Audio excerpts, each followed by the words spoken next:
Olá, boa tarde a todos. Hoje eu tenho o prazer de conversar com dois jornalistas aqui, e o tema vai ser Índia e a Índia e o Brasil. Eu estou com Shobhan Saxena e com a Florência Costa, que morou na China na Índia de 2006 a 2012. E o Shobhan é indiano e mora agora no Brasil.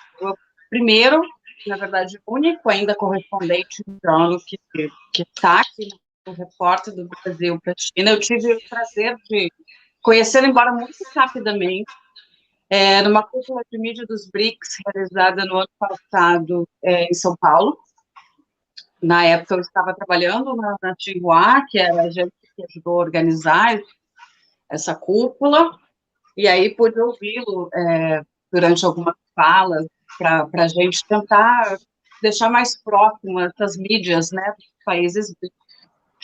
E hoje eu convidei muito em função do quanto a Índia acabou também chegando mais ao noticiário no Brasil, muito por conta das vacinas e da aproximação do Brasil com a Índia, ou até com problemas diplomáticos do Brasil com a Índia.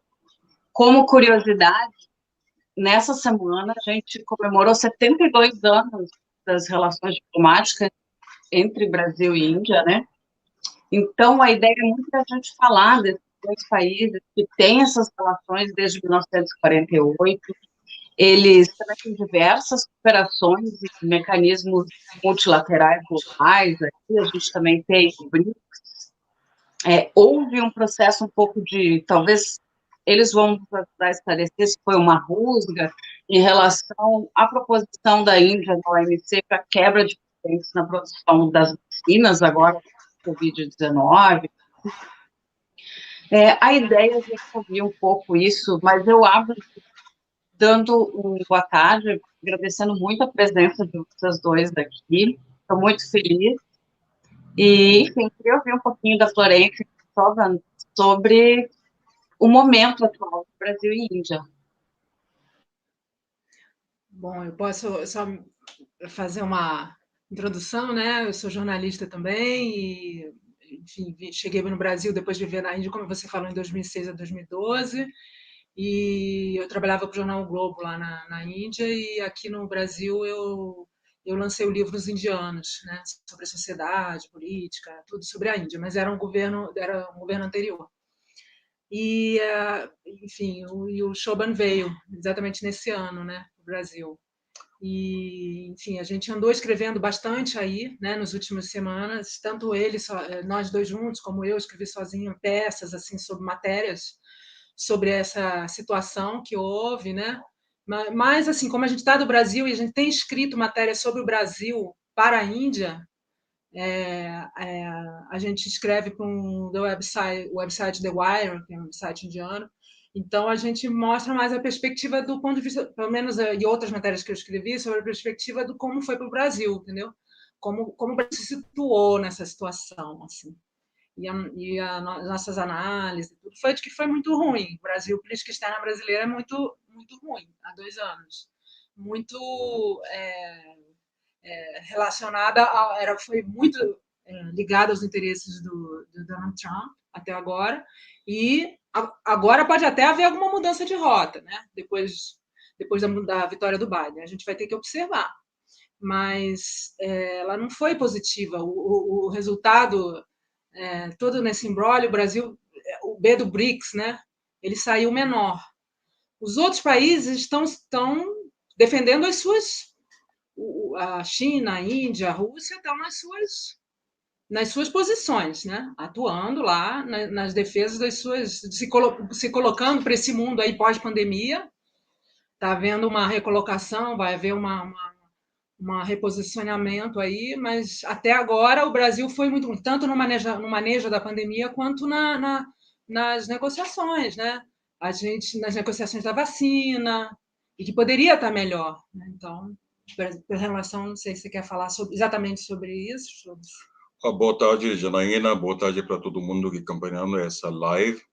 E muito obrigado, Janaína, pela essa oportunidade. Muito obrigado pelo seu convite. eu estou muito feliz aqui para falar sobre relações entre Brasil e Índia. E antes de falar sobre BRICS, eu gostaria de dar um pouco a perspectiva histórica, que como que foi, como que é política externa da Índia. Desde 1947, quando que a Índia ganhou independência, e política externa da Índia foi uma política externa de, como que chama, não alinhamento. Não alinhamento. Alinhamento. A Índia foi mais um dos fundadores de movimento de não alinhamento. Não alinhamento. Não alinhado. De país não alinhado. E também a Índia liderou o movimento pela independência de países de Ásia e África, ajudou bastante. Outro país como Indonésia, Quênia, Gana, tudo, e África do Sul na África. A Índia foi um país muito grande nessa luta contra o Império Britânico. Durante a Guerra Fria, a Índia manteve essa política de, como chamam, política de equidistância entre bloco ocidental, liderado pelos Estados Unidos, e bloco soviético, liderado pela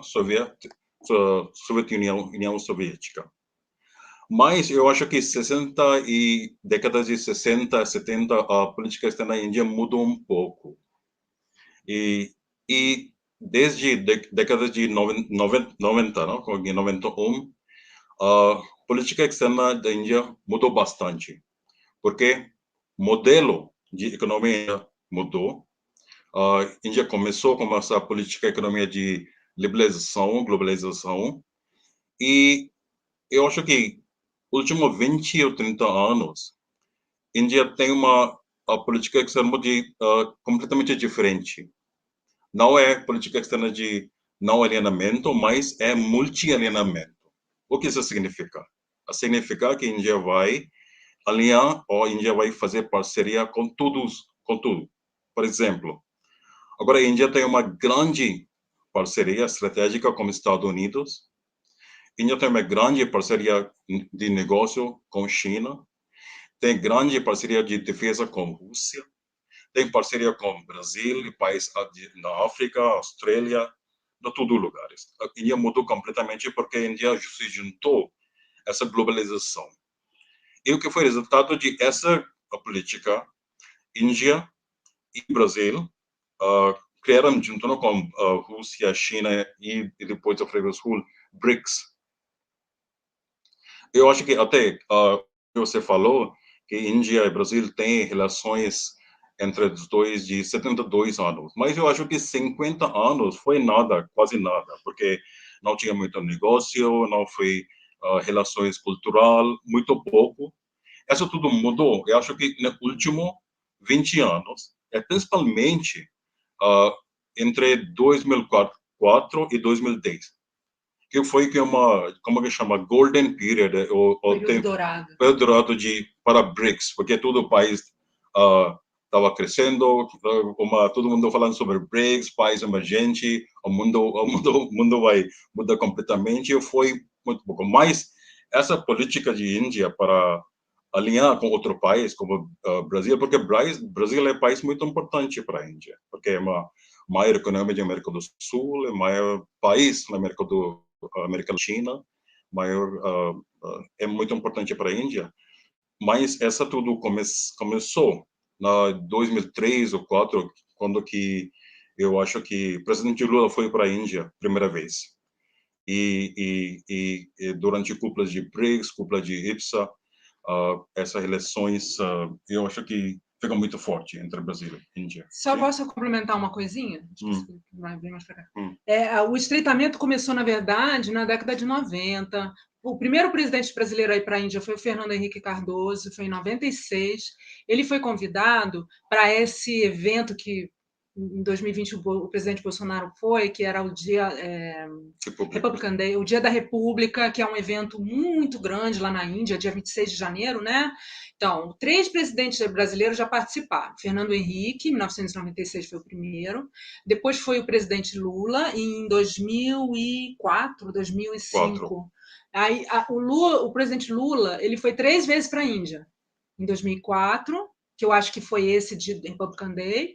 Aí foi 2005 e 2007. Não, desculpa, 2004, 2007 e 2008.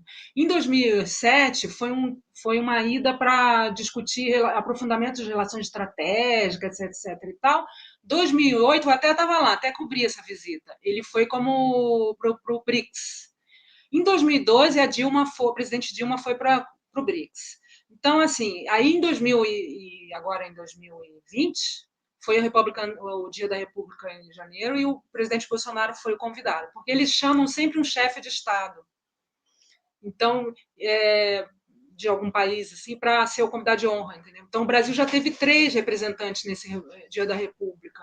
E o 25 de janeiro é como uma fundação da República, é isso? É o dia que nasceu a Constituição, foi em 1950, uma bela Constituição. A história é bem legal, mas aí é tanta coisa, né, que não dá para ficar destrinchando, mas é o dia da Constituição e da República, virou uma república, e é o lançamento da Constituição, que é uma Constituição bastante progressista. Inclusive a Índia, não acho que as pessoas não sabem, mas é uma república socialista no papel, né? A república mas socialista eu acho que não. Inclusive, em 2021, a gente não sabe como é que a pandemia vai andar, se as cúpulas voltarão a ser presenciais, mas tem cúpula dos BRICS na Índia novamente, né?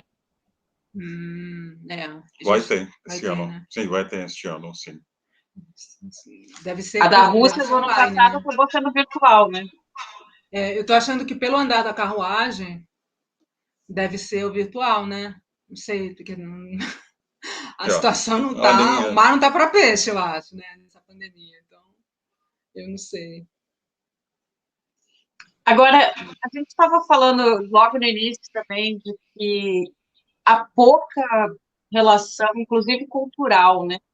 Os indianos têm alguma noção sobre o Brasil? O que eles veem sobre o Brasil? E também eu queria entender um pouquinho, puxando para agora, se o governo brasileiro iria enviar um avião para buscar 2 milhões de doses, que disseram, depois disso foi lido aqui como uma atrapalhada diplomática, e a Índia acabou priorizando ali os países vizinhos e também parceiros que ela considera estratégicos, fim de mais tempo. Os indianos chegaram a perceber isso não foi um assunto na Índia. Queria entender essa imagem do Brasil na Índia e se a atual crise foi uma crise na Índia.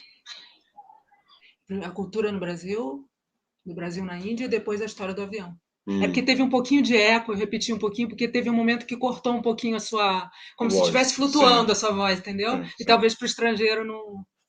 Eu estou aqui também de ajudante. Assim, sinceramente, eu acho que, em geral, o povo indiano não sabe muito sobre o Brasil, não só sobre futebol, claro, e jogadores de futebol como Pelé, Zico, Sócrates, agora o Neymar, tu conhece muito bem porque o Brasil tem muita história, não? Tem muito, indianos gostam muito, porque a gente não tem um time de nível como que o Brasil tem. E isso, um pouco sobre carnaval, samba e Rio de Janeiro, Copacabana. Mas é uma imagem de só clichês, não é um país de futebol, país de carnaval, país de samba. Estereotipado. Sim. Essa imagem muda um pouco por causa do BRICS. Porque presidentes do Brasil já foram para a Índia 3, 4 vezes, e líderes da Índia também. Foi aqui, eu acho que o primeiro-ministro Manmohan Singh foi aqui 2 vezes, o primeiro-ministro Modi já foi aqui 2 vezes. Isso ajuda muito, né? E BRICS não é só fórum sobre negócio ou instituições multilaterais, porque tem muito como chama, engajamento cultural também, porque foi uma festival de BRICS, cinema do BRICS, na Índia, foi uma festa de gastronomia, tudo isso. Agora que esse interesse sobre o Brasil cresceu bastante, como outro país também, como para a Rússia, China, África do Sul, cresceu bastante. Mas, em geral, conhece o Brasil como um país de futebol e uma samba, Carnaval do Sul. Mas você quer falar sobre Não, isso? aí tem só, Sim, dentro disso aí, eu não sei, porque ele falou mais no plano geral, né? No plano geral era assim. Agora, existe um plano, assim, por exemplo, da percepção das elites. Eu, como era de correspondente lá, a gente tem muito, assim, contato com político, com artistas, né? Com gente de ONGs, enfim, acadêmicos, né? Qual é a percepção? A percepção, antigamente, né, ela foi aumentando conforme essas relações que a gente acabou de falar, de 20 anos para cá, foram se aprofundando, né? Então, já existia alguma noção da época do Fernando Henrique, depois veio a época do Lula, teve um aprofundamento. Então, por exemplo, eu estava lá nesse período, então eu pude perceber. Você falava, você é do Brasil? Ah, o presidente Lula. Eu já havia muita curiosidade. Havia, por exemplo, interesse muito. Eu já até participei de debate de TV lá para falar, explicar o negócio de Bolsa Família, por exemplo. Tinha muito interesse nisso. Orçamento participativo também gerou interesse lá. Que mais? Acho que até algumas outras questões pontuais. As organizações sociais lá da Índia são muito ativas, né? Então elas foi aprofundando a relação, entendeu? Que isso aí, porque não é mais o povão, né? A gente está falando de uma outra camada da população, né? Então isso ocorreu naquela época. Agora, nesse governo Bolsonaro, eu acho que o caminho é o oposto, assim, está tendo uma percepção mais negativa, né?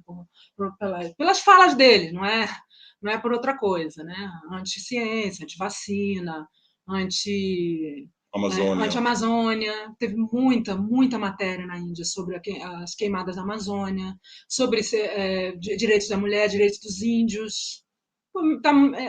Essa camada que eu tô. O povão eu não sei, é difícil saber o que o povão indiano acha. Mas essa elite, ela tem uma percepção negativa, né?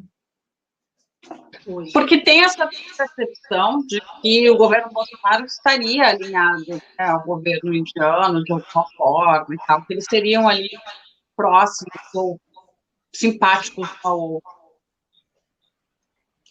Você quer falar? Não, eu acho que política externa da Índia é baseado em princípio, entendeu? Em política externa ou relações internacionais, amizade não existe. Você não tem amigos, você não tem inimigos, você tem parceiros, você tem aliados. Eu já expliquei como que Brasil e Índia já vieram parceiro no BRICS, e também tem muitas relações bilaterais, tem relações comerciais, de negócio, cultural também. O governo da Índia abriu uma centro cultural aqui em São Paulo, Centro Cultural da Índia, tem muitas atividades lá, de aulas de yoga, e aulas sobre culinária, hindi, danças, música indiana, tudo livre. Isso ajudou bastante. Eu acho que esse centro abriu em 2010, se me não engano, 2011. Porque essa diplomacia da Índia tem muita história, tradições muito fortes. Não é questão de amizade. Índia não ajudou o Brasil. Índia ajudou o Brasil. Não é questão de uma pessoa ajudando outra pessoa, entendeu? Índia não quer mexer essa política de Brasil, porque a Índia tem outra visão, tem uma diplomacia. Agora, o que está acontecendo é muito importante para a Índia, porque a Índia está posicionando para a fase pós-pandemia. Se posicionando para a fase pandemia. Brasil, porque Brasil é um país muito importante, como que eu falei, é um país grande, é maior na América Latina, a maior economia da América Latina. A Índia e o Brasil têm muitas relações no BRICS, na IPSA, G20, ONU, OMS, todos os lugares, não? E G4 também. E tem muito interesse comum na diferente fórum internacional. E você também, eu entendo, porque o governo sempre vai criar uma narrativa, sabe, o positivo para deles, mas a realidade não é um pouco diferente, sério, você sabe sobre isso. Sim. Tem uma coisa que me chamou a atenção. Pode falar. Fala, Florência. Você tinha perguntado também sobre a questão do avião, né? Sobre a questão de avião. Que era uma pergunta junto com a cultura, né, da percepção, e aí faltou. Essa tudo confusão foi porque eu acho que o governo brasileiro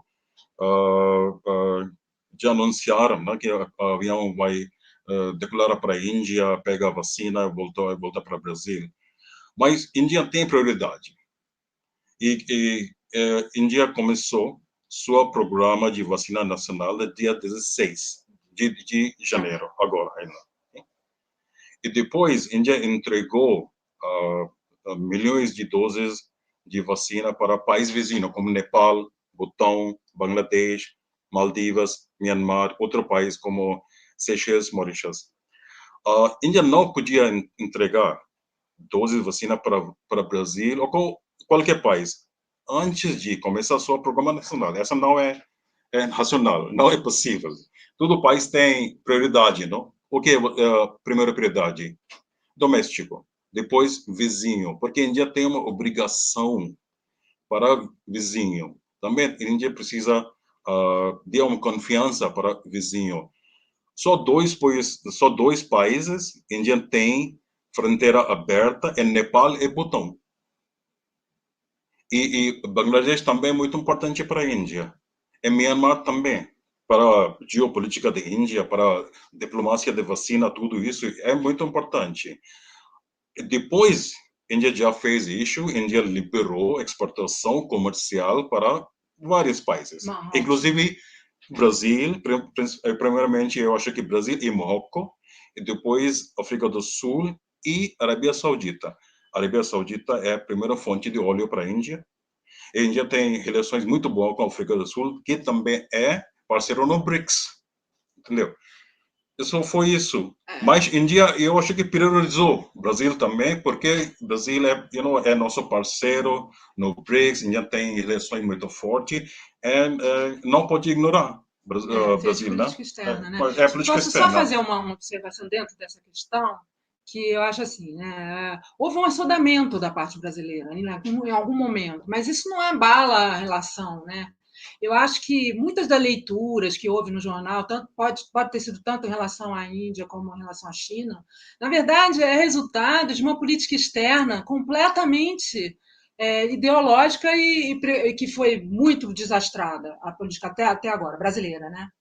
E, por exemplo, quando eles atacaram a China, por exemplo, que é um desastre, é uma política inacreditável, né? Você atacar o maior parceiro comercial. É inacreditável, não tem outra palavra. Assim. Então, como brasileira, a gente fica assim, o quê? Qual é o objetivo com isso? Não sei qual é o objetivo. Porque não é um interesse nacional. Então, não sei qual era o objetivo. O quê? Ser aliado ao Trump? Agora o Trump não está mais lá. E aí? Então, sabe, essa confusão, não sei o que com relação, por exemplo, à China, se houve ou não houve, mas com certeza alguma coisa, sabe, o fato do Brasil ter tratado tão mal, ter sido, no mínimo, tão deselegante, até com o embaixador da China aqui, no mínimo, né? Para não dizer outras palavras, porque faltam palavras para qualificar isso aí, isso tem efeito, sabe, de alguma forma, até na leitura da mídia. É impossível as pessoas não lerem de outras formas. Né? Agora, por exemplo, quando o presidente Bolsonaro veio falar que não, veja bem, veio dar uma mudança, deu uma guinadinha, né, uma mudancinha, né? A gente fica imaginando até quando que vai ficar assim. Eles estão falando hoje, saiu uma notícia sobre a mudança da relação do ministro das Relações Exteriores, mas estão dizendo que tem que ser alguém que seja que vá se servir, que vá aceitar ser mandado pelo deputado Eduardo Bolsonaro. O Brasil tem uma diplomacia tradicional. Ele não falou da diplomacia indiana, nós também, excelentes diplomatas, né? Excelentes ministros das Relações Exteriores, tradicional, pragmático. É isso. Então, a gente vai ter que observar agora o que vai acontecer, né? Só quis fazer esse adendo, porque dentro dessa confusão aí do avião, existiam... É como se abrisse uma janelinha para a gente ver o porquê que aconteceu toda essa confusão. Resultado dessa própria política externa brasileira. Infelizmente, né? Gostaria de estar dizendo outras coisas, né? Gostaria de estar dizendo o contrário, mas... Não. Quando a gente está tratando talvez como amigo ou não amigo, falta de profissionalismo, justamente, né? Como o Sogan falou antes, Você tem parceiro, você tem trabalho, você tem tudo. Assim é que se vê a diplomacia profissional. Tem uma outra questão. Só um ponto. Essa mentalidade de amigos e inimigos é de mentalidade de Guerra Fria. Se você não é meu lado, você é outro lado. Isso foi na Guerra Fria. Mas o mundo mudou muito, muito, né, durante últimos 20, 30 anos. Agora, todo mundo fazendo ligação com todo mundo, tem muito relações culturais, comerciais entre vários países. Assim, em dia, se o Brasil tem boa relação com a Índia, essa não significa que não podia ter boa relação com a China. E não é uma de jogo de soma zero, não? Política externa não é jogo de soma zero. Para a Índia, o Brasil é um país muito importante, mas a Argentina também é um país importante para a Índia. México também é importante para a Índia. Estados Unidos também é muito importante. E China também, porque é nosso vizinho, é nosso parceiro muito grande em negócio. E você não pode ter essa questão de amigos. Eu entendo essa uma relações pessoal, o que chama personal chemistry entre líderes, sempre ajuda. Química pessoal. Química pessoal sempre ajuda, sabe? Que sem uma relação pessoal sempre ajuda, não? Porque a Índia, como eu falei, antes a Índia tem muita história, muitas tradições na diplomacia da Índia, não só baseado em uma amizade Por exemplo, como você falou, Janaína, você até citou sobre o problema que a Índia teve na OMC, né? Com o Brasil e Índia e tal, foi importante também, porque você viu que a mídia leu isso como um motivo da briga. Na verdade, não foi, mas foi importante lembrar isso. Achei a matéria interessante de lembrar que esse governo ele tomou uma medida que acaba sendo um tiro no pé, de você ser contra a abertura das patentes lá, na questão dos remédios, mas em 2001 o Brasil recebeu o apoio da Índia na OMC para uma outra medida assim, relacionada a patentes antirretrovirais, que acabou sendo usada em genérica, etc. Enfim, a Índia e o Brasil ela tem uma excelente relação desde essa época. Tem também pontos de disputa na OMC, questão de açúcar, cana-de-açúcar. Enfim, isso é normal. Eu acho que todos os países têm um com o outro, né? Mas isso não define o grande rumo assim, de política externa, né? Política externa é política externa, com P maiúsculo, e E maiúsculo, né? Diplomacia com D maiúsculo, né? Tem umas outras coisas que me chamam a atenção, por exemplo, a gente tem os BRICS, tá? Aí a gente tem lá a Rússia fazendo a sua vacina, a Índia está produzindo uma vacina, a China, mais de uma, a Índia não tem notícia se mais de uma, a Rússia já apareceu com duas, o Brasil não tá, né? Mas aqui até o foco não são os BRICS, mas eu queria que vocês contassem um pouquinho até dessa trajetória da Índia. Eu acho que, segundo a Associação Brasileira dos Medicamentos aqui, a gente compra 37% dos insumos ou até medicamentos já acabados da Índia, né? Agora, nas vacinas, novamente, o Instituto Serum produzindo as vacinas da AstraZeneca. Como que... Queria que vocês contassem um pouquinho essa trajetória da Índia, por que ela hoje é um país que consegue, é uma nação que consegue prover isso a partir de sua tecnologia, o que tem disso, assim? E eu, como brasileira, fico pensando, vários outros países em desenvolvimento que compõem o BRICS estão lá conseguindo fazer, a gente tem aqui, claro, o Instituto Butantan importante, Fiocruz importante, mas a gente não está desenvolvendo uma vacina brasileira. Sim. Eu acho que essa tradição em parte, herança de Império Britânico. E o que aconteceu? Quando que os britânicos chegaram na Índia, como que a Índia é um país tropical, tinha muitas doenças, não? Como varíola e sarampo, e muitas cobras. Eles encontraram muitos problemas lá. E primeira pessoa foi vacinado na Índia em século XIX. Sim. Teve epidemia de varíola. Varíola muito grande na Índia. E os britânicos criaram um sistema de vacina na Índia em século XIX, e depois independência do nosso país, essa tradição continua. E o governo, claro, investiu bastante, porque é país tropical, com muita doença, investiu bastante em educação, em saúde pública, em pesquisa. E também o governo da Índia, eu acho que na década de 60 ou 70 fez uma parceria com a OMS para um grande programa de vacinação de nacional, vacinação. Mas eu acho que empresas britânicas estabeleceram muitas fábricas na Índia, e depois porque investimento do governo indiano e também investimento de setor privado, muito. Esse setor cresceu bastante. Agora, olha só, ironia. Agora, Inglaterra tem só uma fábrica de vacina. E Europa não tem muitas fábricas de vacina. Tem agora uma briga muito grande entre países europeus e Inglaterra sobre vacina, porque ele não tem capacidade de fazer vacina.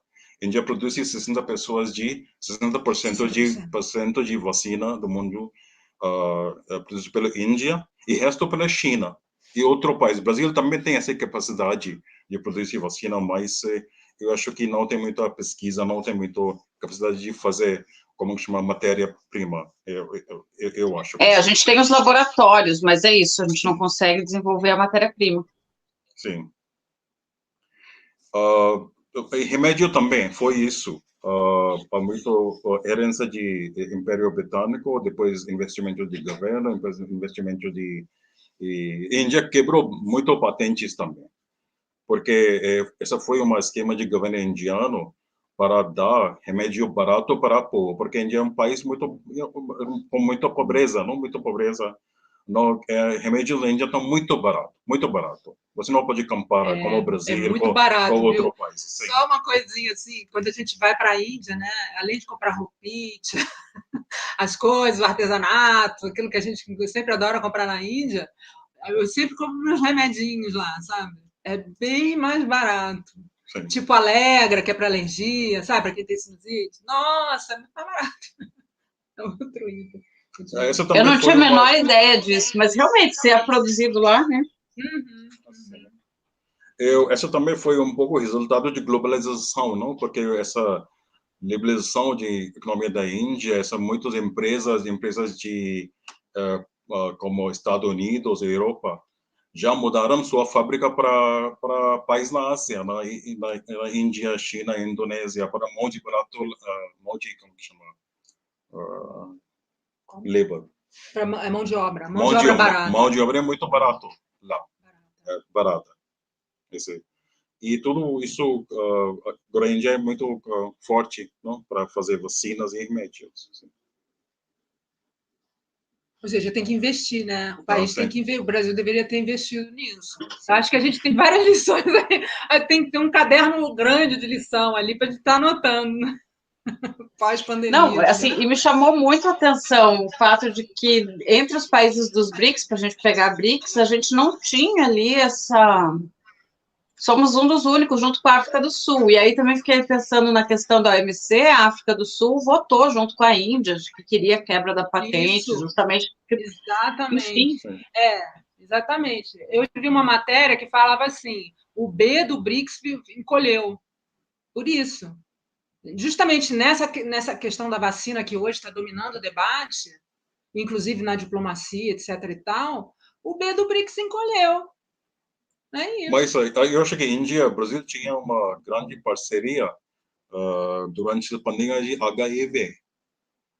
A Índia deu bastante remédios para o Brasil, e o Brasil tinha um programa nacional de distribuir, não? Esse remédio. Sim. Várias empresas indianas de farmácia têm presença muito forte no Brasil. E informática também, mas farmácia é uma grande parte de negócio, relações comerciais entre Brasil e Índia é farmácia. Porque a Índia é a farmácia do mundo, não? Porque é barato e bom. Porque o Brasil... E por que não aparece? É porque são remédios genéricos ou é porque os grandes laboratórios estão lá e ficam na marca, com a marca que a gente já conhece, sei lá? Ou são empresas indianas que estão aqui, eu é que não conheço, assim, como é que é? A Índia produz e aí as marcas e patentes são de outros laboratórios ou é que são genéricos? Isso, é genérico, sim.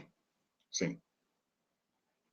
Legal. Eu acho até que foi resultado dessa decisão de 2001, foi de quebra de... Quando você falou da AIDS, não sim, sei. sim. Naquela época que até o ministro da Saúde era o Serra. Sim. E aí ele, lembra, isso ficou marcado, foi um marco ali na história da política de saúde do Brasil. Yeah. Para você ver, né, como tem... E a Índia quebrou patente para distribuir na África e América Latina, e o Brasil também foi uma grande parceria entre quando Brasil e... Sim. Quando o Brasil quer agir de alguma forma, porque é um país importante, é muito triste ter que escrever. Eu fico muito triste de ter que escrever, sinceramente. Eu fico muito triste. Eu queria muito escrever, sabe, sobre o Brasil, com um papel positivo, com um papel pró-mundo aí, pró... Mas é só negativo e é muito triste, porque né? essa questão de OMC, quando que eu li essa história, foi muito tristeza, porque política externa, em grande parte, é sobre interesse nacional. Eu acho que quebrar essa patente é muito importante para país emergente como a Índia e o Brasil. E Índia e Brasil sempre juntaram a quebra de patente, como que eu entendo. Mas essa diferença entre a Índia e o Brasil na OMC sobre quebra de patente é diferença muito grande. Não? Ele não afetou a distribuição e a entrega de vacina, mas eu acho que o Brasil mudou seu tom um pouco bastante, porque o Brasil agora fica ao lado de países ricos, como Estados Unidos e Europa. Mas eu acho que o interesse nacional do Brasil é diferente, é como a Índia. Sim. Porque, assim, o alinhamento automático ao Trump, que foi o resultado da política externa do governo Bolsonaro, por isso que eu digo que é desastrosa, né? Porque é isso, é alinhamento automático, depende do seu interesse. Quando todos os outros países, por exemplo, para a gente ficar no BRICS, Rússia, China, Índia, estão lá agindo, cada um de acordo com seus interesses. Você pode achar certo, pode achar errado, pode não ter opinião, não interessa, mas eles estão lá. Agora, o que a gente viu, alinhamento automático não existe. Existem os seus pontos, né? Você vai negociar. Assim, não, e não é uma... Hoje em dia a gente tem que ficar falando coisas, não sei se você já reparou, né? A gente ouve muito debate, e aí as pessoas falam coisas que alguns anos atrás era óbvio, que não era necessário fazer essa declaração, não é? E hoje em dia a gente tem que falar, olha, a diplomacia serve para defender o interesse nacional, os interesses do país, né? Não, e é isso, foi um alinhamento ao governo norte-americano, né? Não é nem assim, vamos nos alinhar aos Estados Unidos, não, nós vamos nos alinhar ao governo Trump. Os Estados Unidos são super importantes, nossa, não tem nenhum... Que governo do Brasil... E ainda assim não deveria se alinhar aos Estados Unidos, né? Ainda assim. Claro, mas ele se alinhou ao Trump. Você viu que até depois, na derrota do Trump, e aí, assim, há 2 pontos, assim, que são incríveis, né? Os ataques à China e que causou fissuras dentro do governo Bolsonaro, porque tem a ala que pensa, né? Que é a ala pragmática, a ala dos negócios, sei lá o quê, poxa, tem os nossos interesses. Como é que você vai atacar um parceiro tão importante? Como é que aquela época lá, com o embaixador da China, que era um absurdo, um negócio que você não acreditava, né? Isso, e o alinhamento total ao Trump, assim, passando por cima da eleição do Biden, quando eu até lembrei numa das matérias, o primeiro-ministro da Índia, Narendra Modi, ele ligou para ele é de direita e tal, tinha um bom relacionamento com o Trump, mas no dia seguinte que o Biden ganhou, ele ligou para o Biden, se falaram, entendeu? Ele parabenizou o Biden no mesmo dia, falam com ele, já falamos 2 vezes. Né? Porque política externa como eu falei, é sobre interesse nacional, não é sobre não uma relações pessoal ou personalidade, não, é sobre interesse nacional. Claro.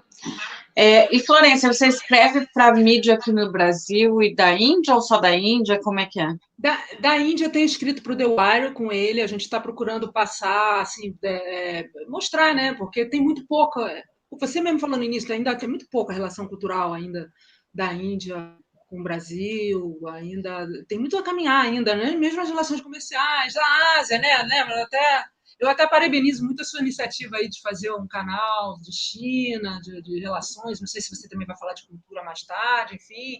Mas eu acho que a Ásia como um todo, e todos os países da Ásia, há um pouco conhecimento aqui. O brasileiro, e assim, incensado até por outras vozes, pode vir a desenvolver preconceitos e mente estreita e tal. Então, uma das coisas que eu acho importante é fazer, como eu já estou no Brasil, e eu cobri muito tempo o Brasil. Antes de ir para a Índia, eu cobri a política da minha vida toda. Eu cobri política e cobri internacional quando eu morei na Rússia. E para o Jornal do Brasil, na época. Então, assim, aí a gente começou a escrever para o The Wire, ele escreveu para outros jornais, já escreveu para vários jornais indianos sobre o Brasil, para tentar um pouquinho, né, cumprir esse gap aí de conhecimento e tal. E aqui no Brasil, às vezes, eu faço freela, eu escrevi para o Estadão uma matéria, escrevi para o Projeto Colabora, que é essa do B do BRICS, Projeto Colabora, que é um site, né, que é muito bom lá do Rio. Enfim, aí eu vou escrevendo, assim. A gente tem muito uma atuação de atividade cultural aqui em São Paulo, a gente mora em São Paulo, né? E a gente faz atividades culturais relacionadas à Índia, fizemos um bloco de carnaval, sabe, a gente tem uma série, assim, nessa linha, além do jornalismo e outras coisas, né? Mais ou menos assim. Mas eu acho legal, quando eu tô percebendo que tem muitas atividades, muitas coisas sendo abertas de sites, de coisas de Ásia, assim, sabe? Eu acho interessante, né? Eu acho que a gente tem que entender melhor a Ásia, entender o Brasil. Eu acho, assim, tem uma visão, o brasileiro tem uma visão muito só centrada nos Estados Unidos e Europa, né? Uma visão muito centrada, não sabe nada fora disso. Então, é bom. A gente aqui fala muito de China, né? Isso. E aí a gente, assim, ficou até de 2015 a 2020 sem nenhum correspondente brasileiro na China. Agora, em 2020, até foi o Globo. Tudo isso? Eu sei, eu conheci Marcelo Nini. O Marcelo Nini que voltou. Uma cultura, assim. E quando eu morei na China, de 2007 até 2013, às vezes era muito difícil, porque eu ficava tentando vender pautas para os jornais brasileiros, fossem eles menores ou maiores, e revistas também. E era bem difícil você conseguir emplacar a pauta.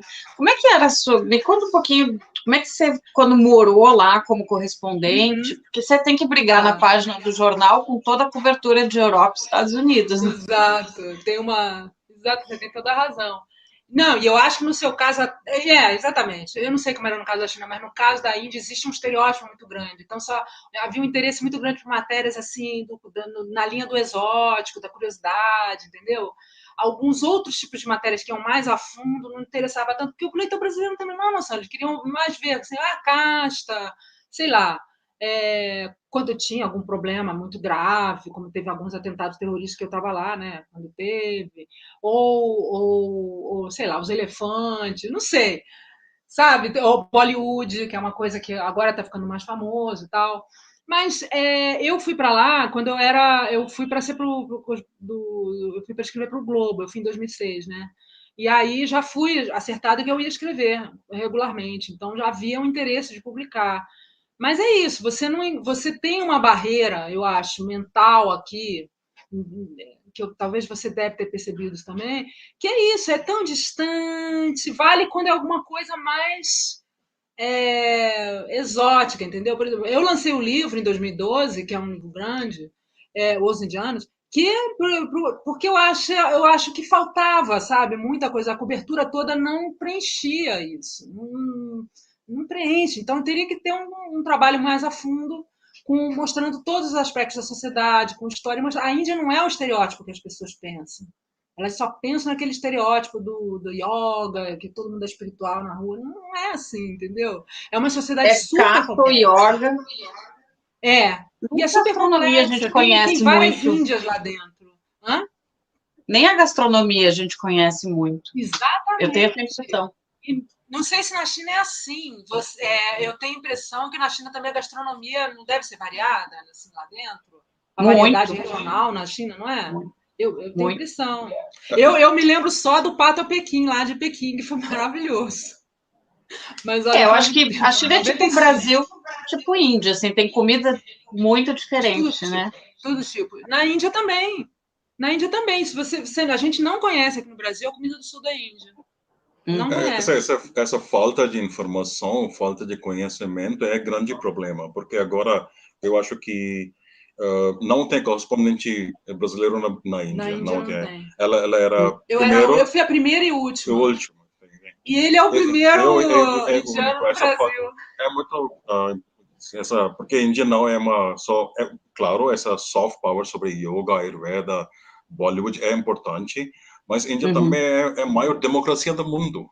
A Índia também é centro de serviço do mundo. A Índia também é muita coisa na área de farmácia e informática e inovação social, muita coisa acontecendo na Índia. Ainda é um país muito grande.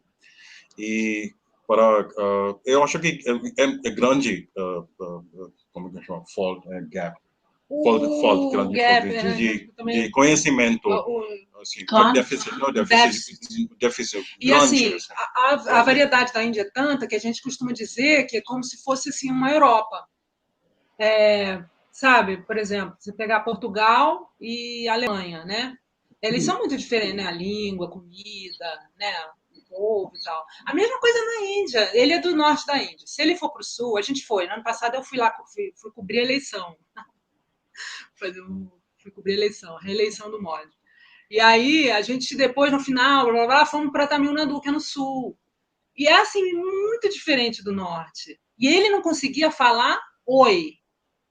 Aí fala inglês, né? Em Tamilian, não, aí lá é assim, ele fala hindi, que é do norte, que é a língua mais de 40% da população indiana fala hindi. Mas no sul eles não aceitam muito. Uma coisa assim. Então, aí, lá no Tamil Nadu, por exemplo, que a gente foi, os caras não queriam falar hindi, aí tinha que falar inglês. Mas aí eu perguntava, você sabe falar? Oi, tudo bem? Me dá um copo d'água? É muito diferente. É como pra gente o chinês do português, entendeu? Imagina para um brasileiro que não sabe nada de chinês, ver lá escrito em chinês, ou você falar em chinês, né, pra gente. É completamente diferente, é isso que eu quero dizer. O Tamilian, por exemplo, só para você ter uma ideia, que eu tô falando assim, é muito diferente do hindi. Sim, não é português e espanhol, né? Não, é como se fosse português e chinês. Ele não lê uma palavra. Então, a gente estava igual lá. Tipo assim, eu me vingando. Agora você não entende nada mesmo, que nem eu, né? Então, assim, tipo, vingança, né? Entendeu? Não, isso que é importante. Eles ficaram boa. Tem essa diversidade. É muito forte, sabe? A gente gosta da diversidade. A Índia é um país de diversidade, não é um país de só um idioma, só uma cultura, não. A Índia tem vários tipos. Que torna a cultura muito rica, tem, né? Idiomas, é uma maior democracia do mundo. A gente gosta disso. Eu falo 3 idiomas diferentes. Todo mundo fala mínimo de 2 ou 3 idiomas. A gastronomia é muito diferente, né? Norte da Índia, sul da Índia, oeste, leste, tudo completamente diferente. Mas é isso que a gente procura mostrar. É muita riqueza, não? É uma riqueza da Índia. E é isso que a gente sempre procura mostrar, é a riqueza cultural da Índia, né? Toda vez que a gente fala sobre a Índia, ou em debates, palestras, é mostrar que não tem uma Índia, a Índia, claro, é a Índia o país, mas ela tem uma riqueza grande. Então, se falar da culinária indiana, você não vai falar só daquele prato de chicken curry, entendeu? Não é o mais famoso. O paratha, que é o pão, né? Naan e tal. Mas tem muitos outros pratos, muitos outros sabores, muitas línguas, muitos cinemas, não é só Bollywood. Então, é isso que a gente procura, assim, mostrar a riqueza cultural. Eu imagino que países gigantescos, assim, muitos deles têm isso, né? Não sei, a China também é assim, mas é assim. Então, a gente geralmente compara com a Europa. A gente fala, é como se fosse uma Europa, assim, com várias diferenças regionais. Um país unido, mas com várias diferenças culturais. O que enriquece. Eu conheci um pouquinho da gastronomia indiana em Pequim, e realmente não sei de onde eram aquelas comidas, mas a minha comida preferida, e aí não é indiana, é comida preferida, eu faço em casa, não fica igual, infelizmente, que é o Palak Paneer. Não sei de onde é essa comida. Paneer. É muito bom, só que eu não tenho nem aquele queijo aqui. Então, mas sabe o que a gente faz aqui? Com ricota. Compra ricota. Eu fiz com ricota. O jeitinho, o famoso jeitinho, que em Índia chama de julgado, né? Você corta a ricota e faz um creme de espinafre, aí põe especiarias e meio que você fez um palak paneer. Aquilo é muito bom, nossa. E tive lá no início da chegada na China, um dos meus melhores amigos era indiano, o Raul Venkit, está morando na Europa agora, enfim. Mas realmente, aqui no Brasil, acho que a comunidade é pequena aqui ainda, né? Não sei se vocês têm esses dados.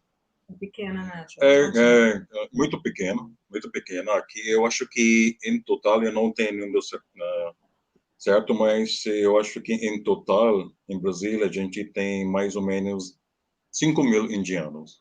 Nossa, é muito pouco.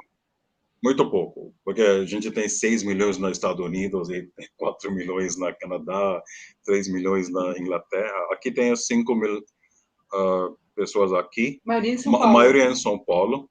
Tem poucas famílias na Rio de Janeiro, tem na Curitiba.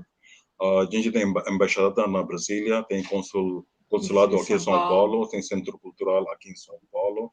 Tem famílias no norte do país também, Manaus também, mas muito pouco. Mas é pouco, mas a nossa presença aqui é boa presença, né?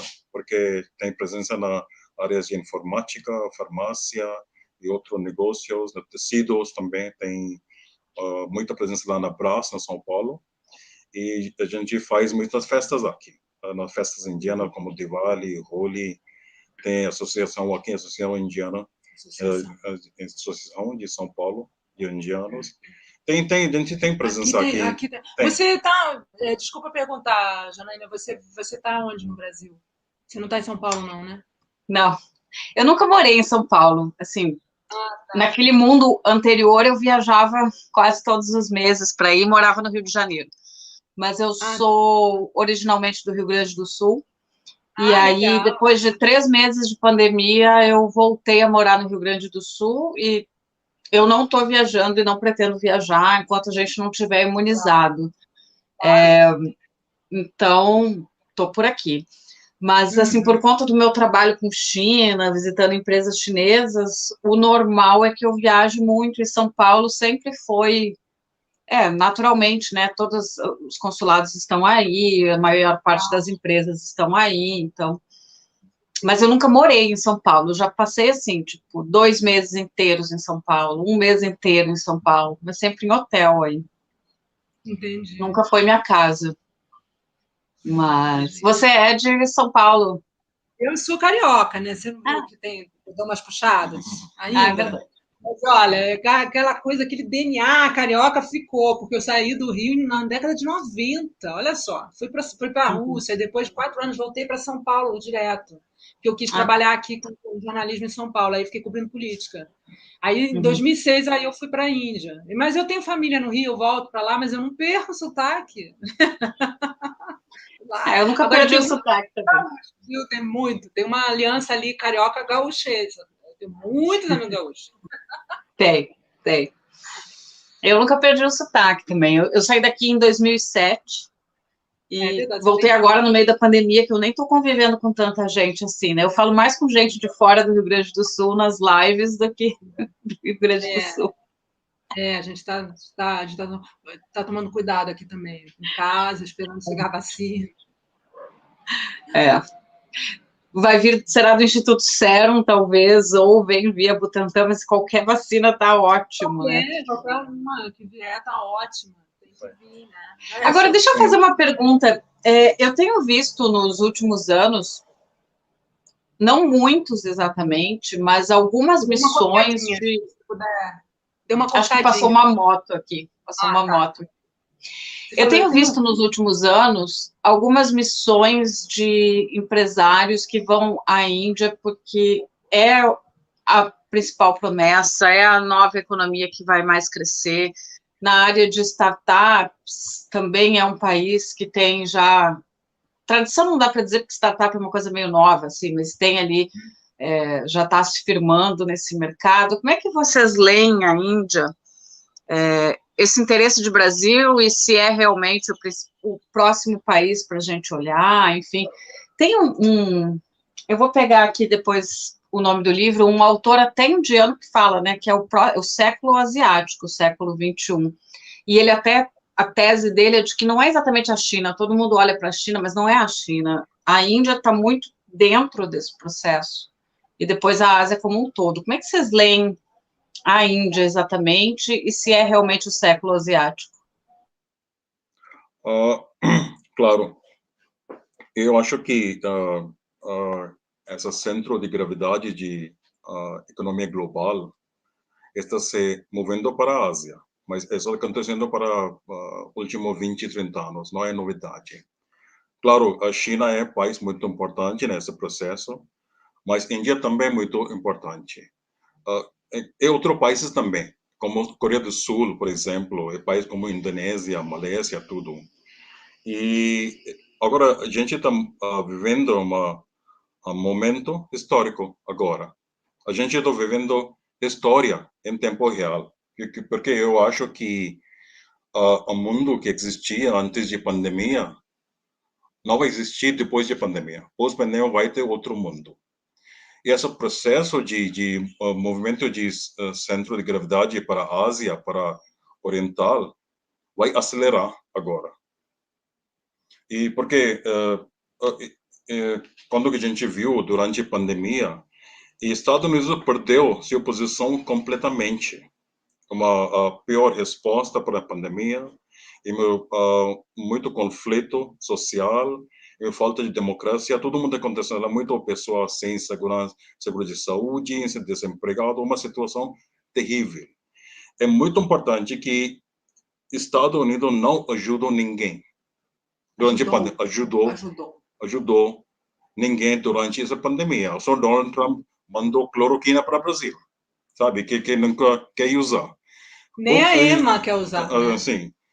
O que ajudou, o que tentando ajudar o mundo é Ásia, principalmente China e Índia. Porque essa a diplomacia da vacina é importante.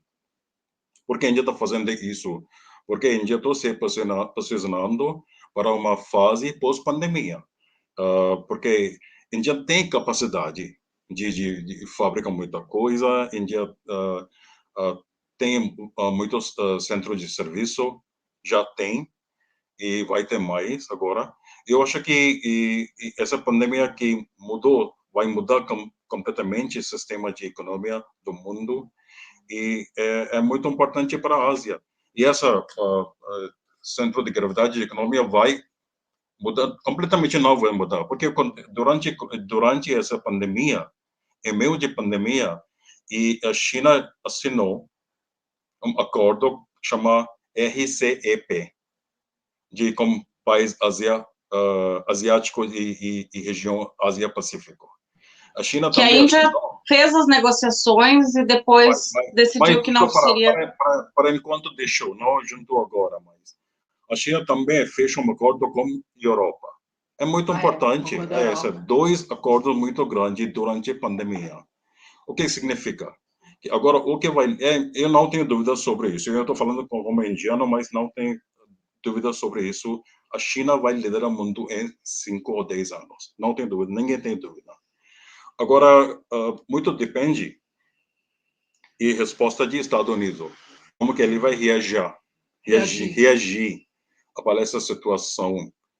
Porque Estados Unidos está muito frágil agora, politicamente, e a economia também muito frágil de Estados Unidos. Milhões e milhões de pessoas sem emprego, sem seguro de saúde, é muita coisa lá. E Europa, muito interessante, olha só essa diplomacia de Europa, é muito pragmática e ideal. Ele tem um acordo com os Estados Unidos para a segurança, porque tem OTAN lá, e tem negócio com a China. É uma situação ideal. Está fazendo muito negócio com a China, e o que tem esse acordo para a segurança com os Estados Unidos. tem dois lados, muito bom. A situação é uma situação ideal. Mas para voltar para a sua questão sobre a Índia, claro que como que o mundo está crescendo e China também está mudando sua tática China agora. Índia. China está mudando muito pouco, porque como que chama labor?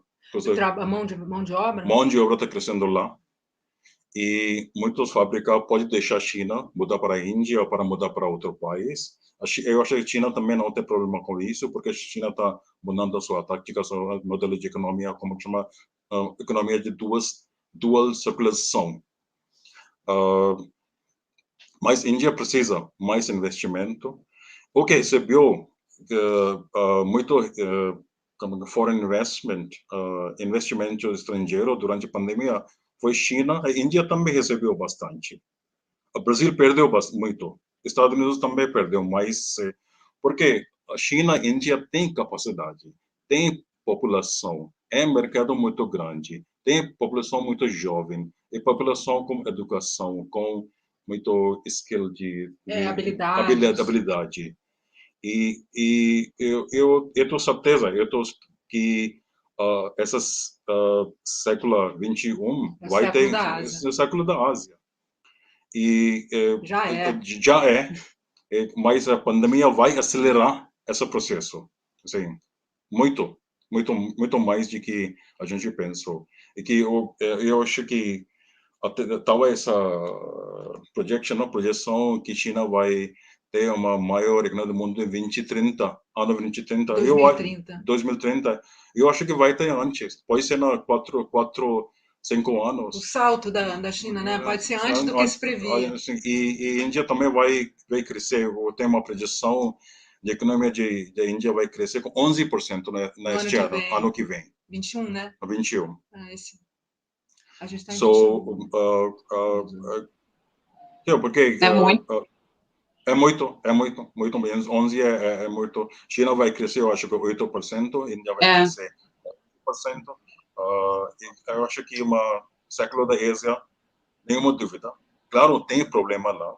Tem problema entre a Índia e a China, porque é país vizinho, com muita história, e sempre tem esse problema. Não, você tem problema. Mas eu acho que é importante que eu acho que a Ásia vai salvar o mundo. E a diplomacia existe para isso, né, gente? A diplomacia, a gente né, torce para essa diplomacia, né? Porque a China tem 1,4 bilhões, Índia tem 1,3 bilhões, com pobreza, com pobreza e problemas. Né? O país, como tantas pessoas, tanta gente, precisa crescer. Não tem outro jeito. Claro. Se não tem crescimento de 6%, 7%, você vai ter problema social, tensão social. E a Índia precisa tirar a pobreza. Porque tem um detalhe que, por exemplo, nessa pandemia, esse ano de 2020, a Índia teve um pouco de retração, não teve, na economia? Foi.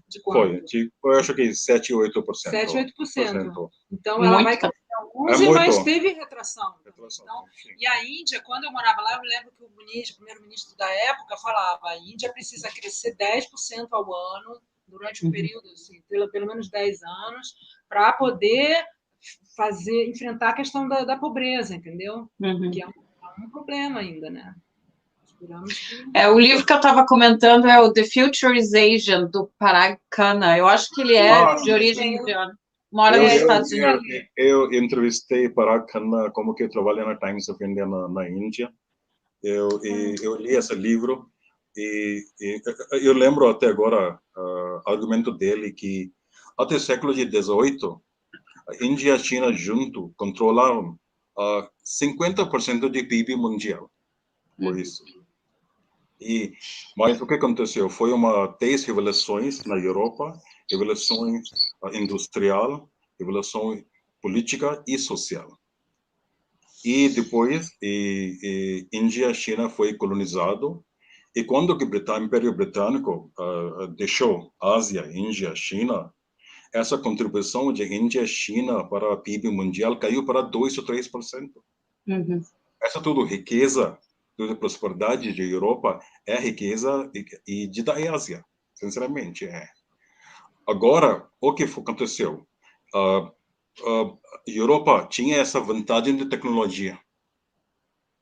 Agora, essa diferença não existe. Sim. Porque países asiáticos também têm muita tecnologia.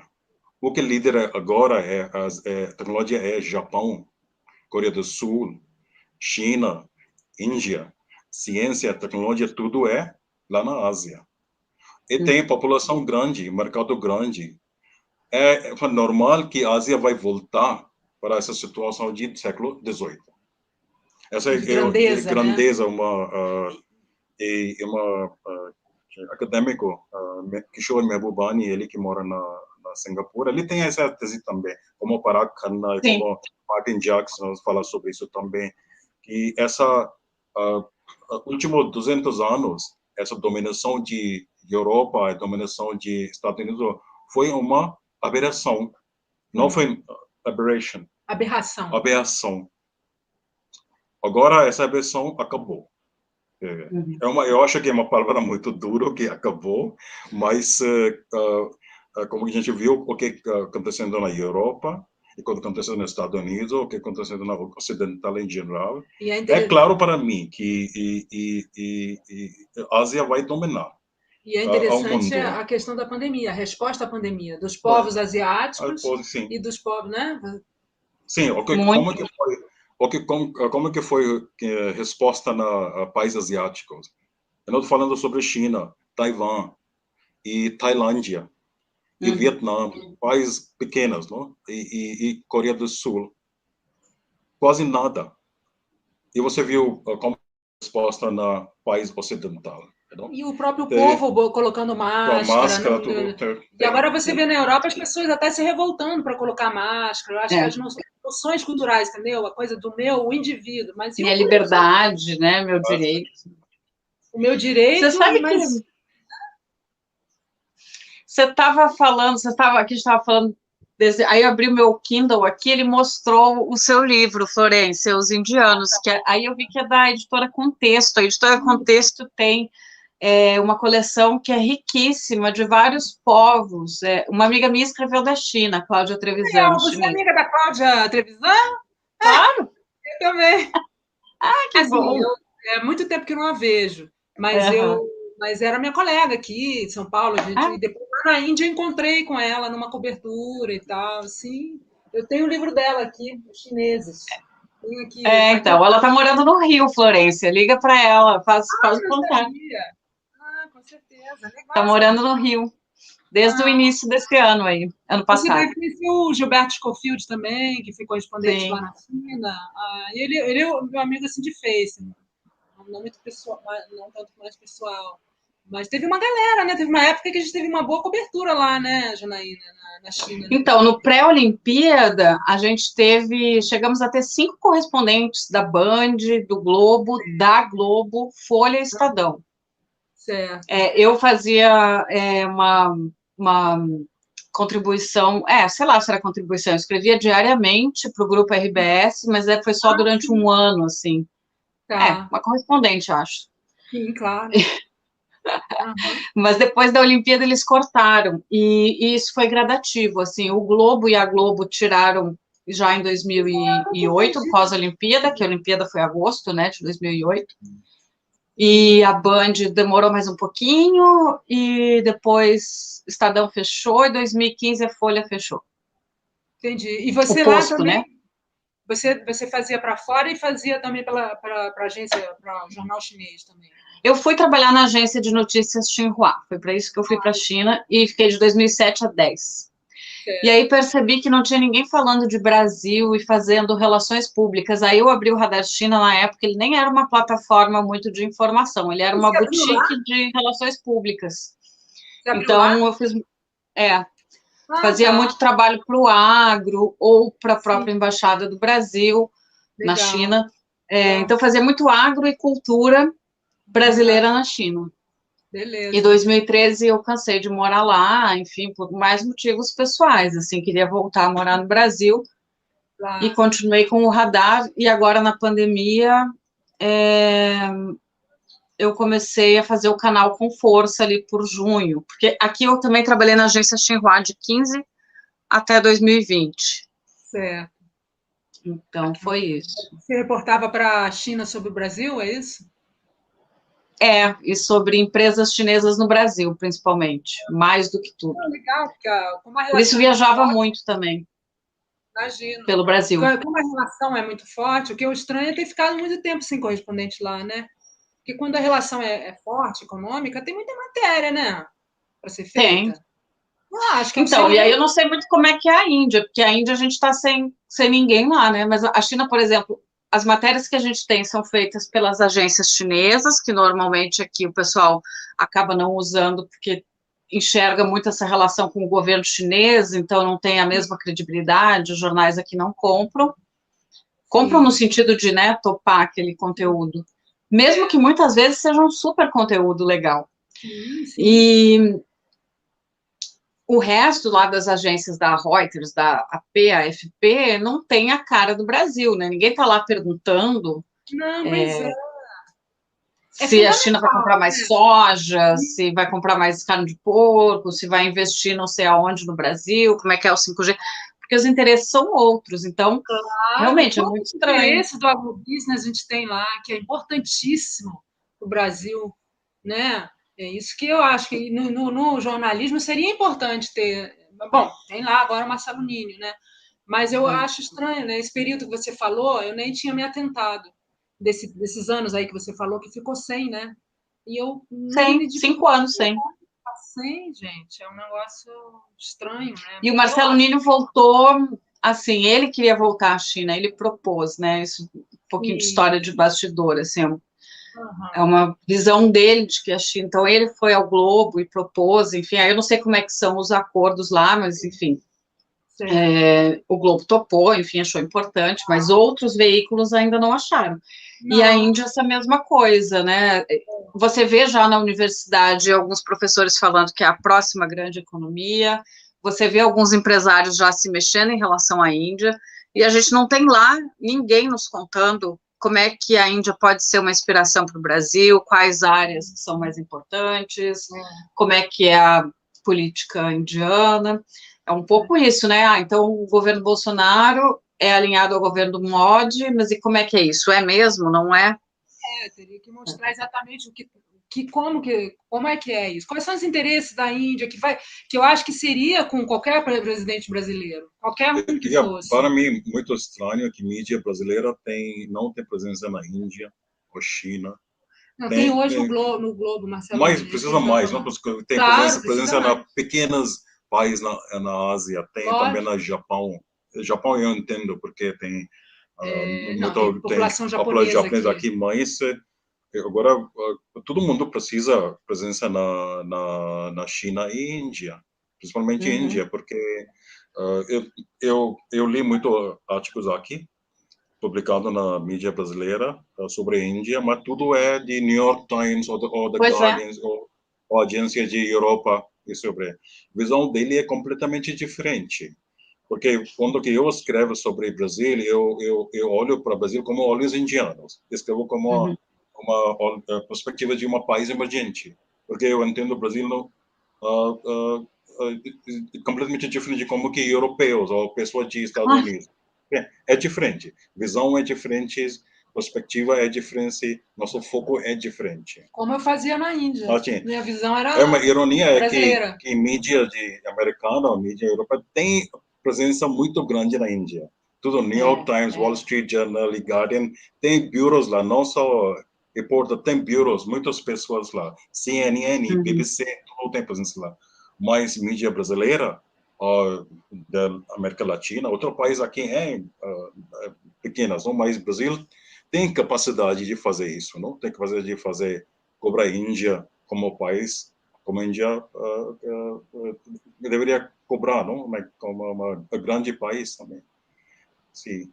Mas por isso que talvez a gente acabe olhando o mundo pelos olhos norte-americanos e europeus, porque eles investem em nos contar a história a partir das suas próprias visões, né? Eles estão lá colhendo as histórias e levando essas histórias para todo mundo. Aqui a gente traduz New York Times, traduz Washington Post, E pronto, aí a gente entende Índia, entende China a partir desses olhares. Então, Sim. por isso que eu acho que há uma visão aqui, que você enfrentou, eu acho que também a gente viu, estando do outro lado, que como é difícil por essa barreira aí, daqui, né? De receber as matérias, de todas, de não passar pelo filtro. Às vezes, assim, você tem que passar pelo filtro europeu? Não, o filtro, a nossa leitura lá, ela é mais do que melhor do mundo, né? A sua leitura lá na China é muito melhor do que uma leitura de um jornal europeu na China, que tem outro viés, não é verdade? Eu Sim, acho que sim. é assim. Às vezes a história sobre o Brasil, eu leio na New York Times, outro jornais de outro país, europeus, é muito estranho para mim. Que eu estou vivendo no mesmo país ou é outro país? Porque a minha visão e nosso interesse é diferente. Com certeza. A visão dele é completamente diferente. E por quê? O BRICS é importante. Porque foi criaram essa líderes de nosso país, criaram o BRICS para criar uma narrativa diferente. Uma narrativa diferente de dominação de Europa e Estados Unidos. É verdade. Mas agora essa visão eu acho que ficou um pouco fraco, né? Porque a diferença entre países de membro do BRICS, eu espero que vai mudar. É. Quando que é o BRICS, gente? Já tem algum mês, vocês sabem? Eu não tô Foi criado em 2009. Quando que vai ser esse ano, que você está dizendo? Não, ou quando foi? É outubro, novembro? Não sei. Não sei.